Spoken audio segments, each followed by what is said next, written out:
Hello, everyone. Thank you for stopping by. So, on this, a lot of people don't know this, but on this project, you can make all the grains match up from top to bottom, side to side. See what I'm talking about? The sides are matching and the top. The reason why is if you turn the tile over, there's an arrow, a double arrow. And if there's a double arrow on the tiles, you're going to make that work.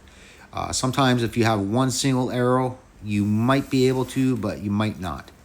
So I'm doing another project with a single arrow, and I'll show you what I'm talking about. And you see how I mark everything 1, 2, 3, 4. The first course, one course is going one arrow one way, and the second course goes the other way. So this is going to be my shower base. I'm making a curveless, and 1, 2, 3 arrows going in one direction. Just give me a second, and I'm going to flip over the tile, and I'll show you what I'm talking about.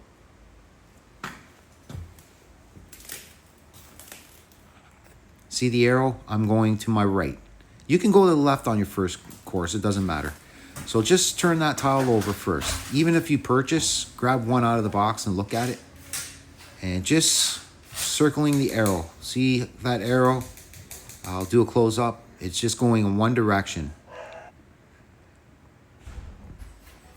And if you grab that tile and you flip it over and the arrow's going to your left, everything's going to line up to the bottom and on the side on the second course. Please come on by and I'll show you how to do the niche and the miters and everything, and the curbless shower as well. Thank you.